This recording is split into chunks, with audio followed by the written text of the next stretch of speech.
Te damos por este día, Señor. Gracias por permitirnos estar un día más en tu casa, donde podemos, Señor, estar juntos, todos estos hermanos, Señor, y mi persona delante de tu presencia. Señor, pidiéndote perdón por nuestros pecados, Señor, nuestras faltas, nuestras rebeliones y cualquier clase de actos, Señor, pensamiento que no haya sido propio, Señor, del carácter de un cristiano. Perdónanos, Señor, para que podamos venir limpios delante de ti, Señor, a presentarte, Señor, adoración y querer recibir, Señor, de ti, Señor. Conocer más tu palabra, Señor. Enamorarnos cada día más de este libro que tú has dejado para nuestras vidas, Señor, para que sea nuestra guía, para que nos dirija, Señor, en todo nuestro andar con la ayuda de tu Santo Espíritu. Todo eso te lo pedimos en el nombre del Padre, del Hijo y del Espíritu Santo. Amén. Muy bien, hermanos, hoy no importa que no tengamos pantalla, vamos a seguir en la clase que estamos llevando a cabo acerca de la bibliología. Y yo no sé si a usted le ha parecido interesante, pero hemos abordado muchos aspectos de la Biblia que antes quizás lo habíamos escuchado de una manera muy superficial o no habíamos quizás indagado un poquito. A lo mejor usted le podían preguntar antes, ¿qué sabe usted de la Biblia? Bueno, tiene dos testamentos, tiene 66 libros y cositas por el estilo. Pero hemos ido ahondando en cada clase de cosas que o son aspectos importantes en los cuales usted al final le puede hablar a una persona y uno como cristiano, no solamente por fe, sino aún hay mucho soporte de que la Biblia no es un libro común, de que no lo podemos comparar con ningún libro secular, ni siquiera de otro tipo de religión, y eso inclusive lo llegamos a conversar en algún momento. Otra parte o aspecto que vamos a estudiar y que quedamos entrar en la semana anterior es la veracidad de la Biblia en relación a los milagros. En relación a los milagros. Porque sí, podemos hablar de que se habla de mitologías, se hablan de leyendas, se hablan de historias, se habla de ficción, y que sabemos que con este tipo de conceptos hay a veces cosas prodigiosas, cosas que parecen imposibles de creer, pero la Biblia utiliza con mucha frecuencia el vocablo de milagros, y esto es una característica que pone a la Biblia en un nivel diferente. Entonces, cuando usted, por ejemplo, hoy en día escucha la palabra milagro, podemos decir que hay tres aspectos principales en los que lo podemos relacionar en nuestros días. Por ejemplo, cuando escuchamos la palabra milagro, usted puede relacionarlo a una manifestación sobrenatural del poder de Dios. Algo que evidentemente no es común, no es ordinario. Cuando hablamos también de milagro, podemos referirnos a una transformación espiritual que es efectuada por Dios hacia la vida de los hombres. Y tres, un suceso también, un suceso extraordinario o maravilloso que no tenemos palabras para describirlo. Pero es cierto que cuando hablamos acerca de milagros, existen sectores que mantienen una notoria hostilidad, es decir, que no quieren bajo ninguna forma aceptar el hecho de que la Biblia testifique acerca de tantos milagros y cosas que el ser humano hoy en día quizás no ha podido ver y experimentar. Y se ha vuelto un poquito de tendencia, en especial con estos grupos que son llamados ateos, o inclusive con personas que les gusta entrar mucho en la rama científica, donde dicen que ellos prefieren confiar en lo que la ciencia dice y cosas por el estilo. Pero bueno, vamos a ir entrando en tema para que usted vea lo importante que eran los milagros en la Biblia, o cuál era el énfasis en sí de hacer milagros en la Biblia. Porque, a ver, no es como que tan solamente Dios quería mostrarle al ser humano que había un poder y ya. No es tan solo eso. Vamos a ir estudiando en la Escritura por qué era tan importante que estas manifestaciones milagrosas de Dios dispersas por todas partes en las Escrituras, tanto en el Antiguo como en el Nuevo Testamento, estuviesen escritas y relatadas para el testimonio de la palabra del Señor. Entonces, ustedes se acuerdan de algunos milagros magníficos en la Biblia. Por ejemplo, cuando hablamos de la división de las aguas del Mar Rojo en dos. Eso fue un evento, hermanos, que a cualquiera hubiese impactado, porque el texto dice literalmente que las aguas se separaron, que los israelitas cruzaron en seco y que ellos tenían a un lado una pared de agua y del otro lado una pared de agua. O sea, eso es algo que uno nada más se lo imagina y dice, wow, o uno ve inclusive películas con efectos especiales acerca de ese evento y uno dice cómo hubiese sido estar en ese lugar y presenciarlo. Lo interesante de este milagro es que eso fue, hermanos, visto por muchísimos testigos. Estamos hablando de todo el pueblo de Israel que salió de Egipto e inclusive los mismos egipcios que entraron y después perecieron pudieron ver dicho acontecimiento. Eso usted lo puede encontrar en Éxodo capítulo 14, ¿verdad? Versículo 21, específicamente ese texto nos da esos detalles. Dice, Éxodo 14, 21, y extendió Moisés su mano sobre el mar e hizo Jehová que el mar se retirase por recio viento oriental toda aquella noche. Y dice, y volvió el mar en seco y las aguas quedaron divididas. ¿Okay? También hay un ejemplo muy interesante como la multiplicación del aceite de la viuda. Eso lo vemos en el segundo libro de Reyes, capítulo 4, versículos 5 y 6. Porque, a ver, ¿de dónde se producía el aceite? ¿Ve? ¿Cómo es posible que si usted tenía en un jarrón una cantidad de aceite que ya estaba por acabarse? De hecho, fíjese que en el milagro que había esta mujer que estaba hablando con el profeta, dice el texto, se lo voy a leer directamente. Segundo de Reyes 4:5 dice, y se fue la mujer y cerró la puerta, encerrándose ella y sus hijos. Y ellos le traían las vasijas y ella echaba del aceite. Y después dice, cuando las vasijas estuvieron llenas, dijo a un hijo suyo, tráeme aún otras vasijas. Y él dijo, no hay más vasijas. Entonces cesó el aceite.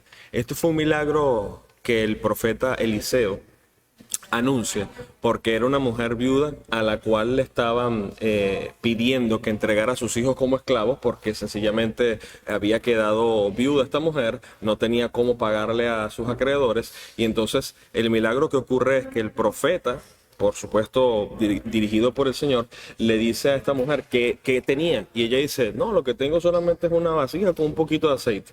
Entonces dijo, ve y pídele a tus vecinos más vasijas que te las presten. Y entonces surgió un milagro de que esas vasijas vacías en un momento rebosaron de aceite. Y entonces al final, ¿cómo se pudo mantener esta mujer y cómo pudo pagarle a sus acreedores? Vendiendo después el aceite.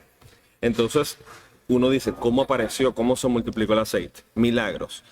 Que en este ejemplo se realizó en un grupo reducido de personas. Hablamos de quién, del profeta, de la viuda y de sus hijos.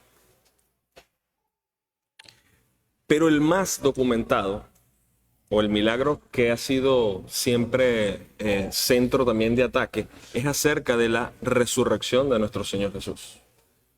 Porque acuérdense que siempre el blanco de ataque ha sido la persona de Cristo. Y aún lo sigue haciendo, porque en Él está el foco de toda la línea escritural, ¿no? De hecho, ustedes van a ver que muchos milagros apuntaban al sacrificio de Cristo y apunta a la vida nueva espiritual que va a tener el cristiano.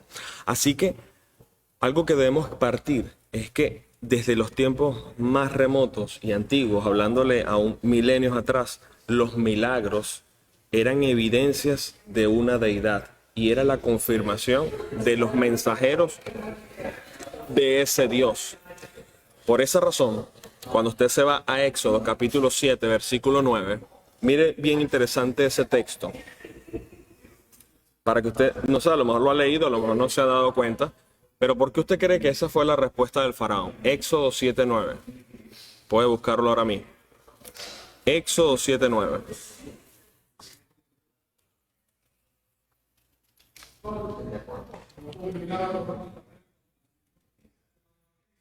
Completamente, hermano. Completamente. Completamente. Sí. Correcto. No, la Biblia, como le digo, está repleta de milagros. Pero fíjense algo interesante.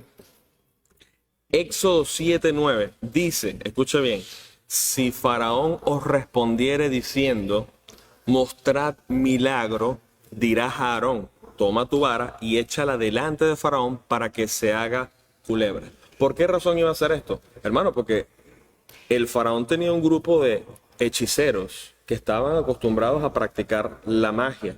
Y fíjese que el texto, cuando usted lee todo ese suceso entre Aarón y Moisés presentándose ante Faraón, de hecho los mismos hechiceros pudieron duplicar algunos de esos milagros.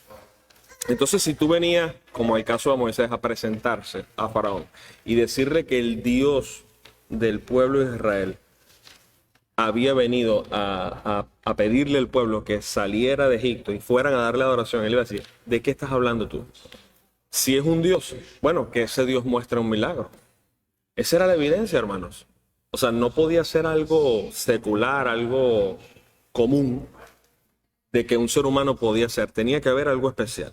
Entonces, mire uno de los ejemplos que se utiliza. Toma tu vara y échala para que se convierta en culebra o en una serpiente. Y nosotros vimos que de hecho eso aconteció.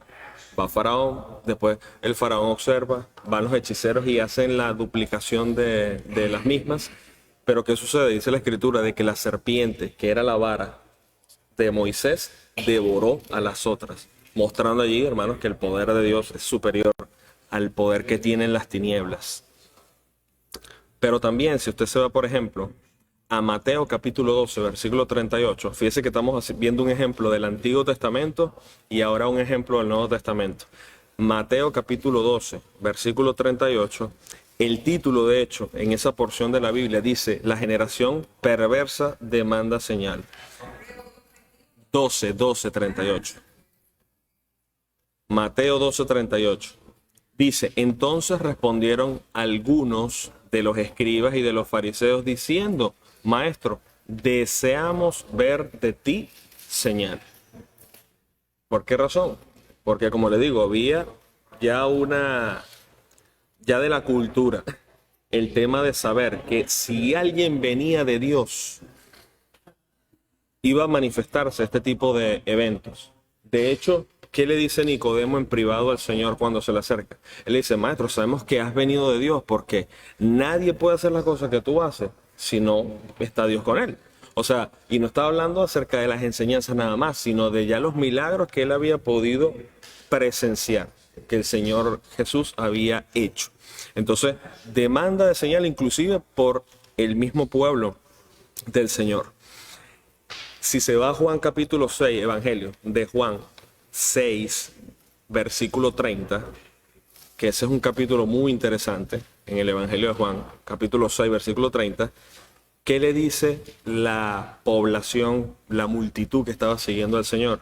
Le dice, ¿qué señal pues haces tú para que veamos y te creamos?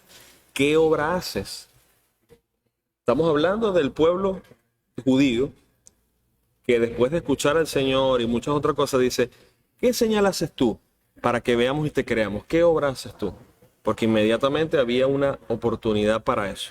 Pero nótese lo interesante de esta pregunta, porque ellos, como les digo, habían experimentado ya en algunas ocasiones milagros que el Señor había hecho, como en la multitud de los 5,000 que fueron alimentados con panes y con peces.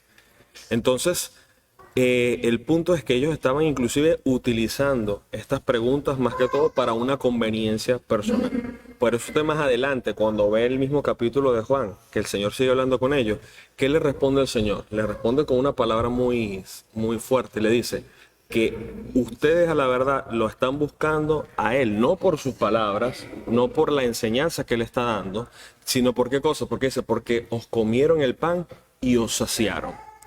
¿Ves? O sea, fueron y dijeron, no, mira, si este puede hacer que caiga pan del cielo o aparecernos pan del cielo y peces, alimentarnos, esto es lo que nosotros necesitamos.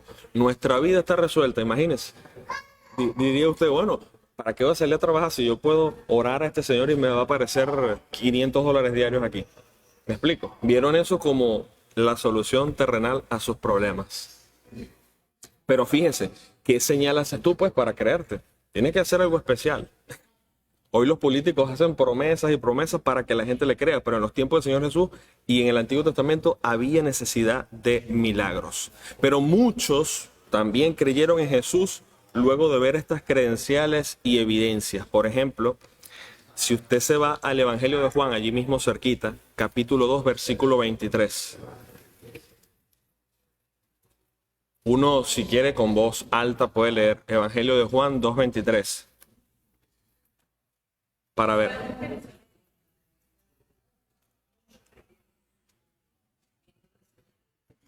Correcto, palabra clave. Muchos creyeron en su nombre viendo las señales que hacía.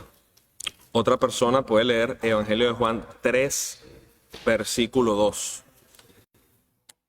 Bueno, fue lo... Vino Jesús de noche y le dijo, Rubí, sabemos que ha venido de Dios como maestro, porque nadie puede hacer estas señales que tú haces si no está Dios con él.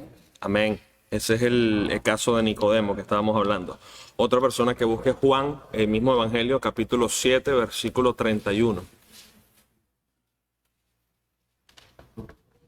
Evangelio de Juan 7:31.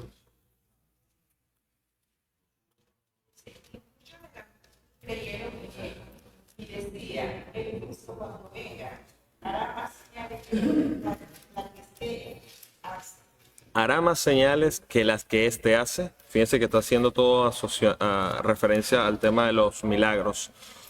Otro mismo está en el mismo Evangelio de Juan, capítulo 10, versículo 41.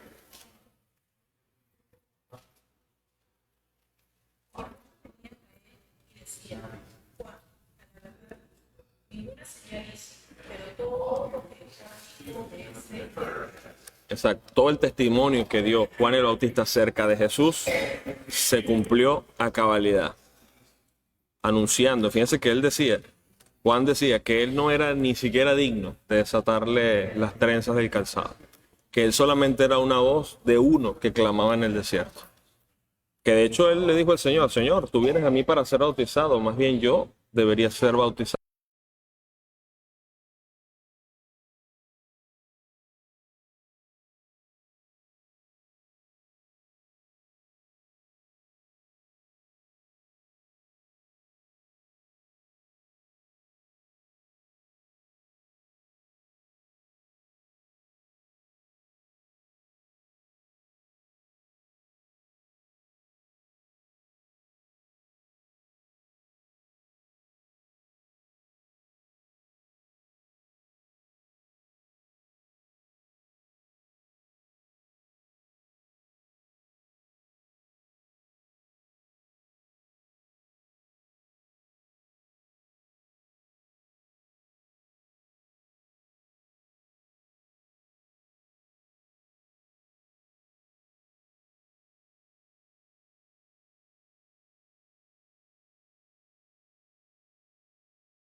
Del enemigo, los que son dirigidos por el maligno con fin destructivo para engañar a las personas, para cautivar la mente de las personas, también tienen un poder engañoso. Léalo, hermano.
Sara, van a decir que Sara ha de dar pecho a un hijo ya teniendo esta edad de 90 años, o Abraham.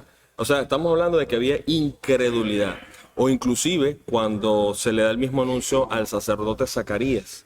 Entonces vemos que esto no era algo que era netamente de los impíos, pero también ellos forman parte de los que no recibieron el tema de los milagros, como sucedió con Faraón.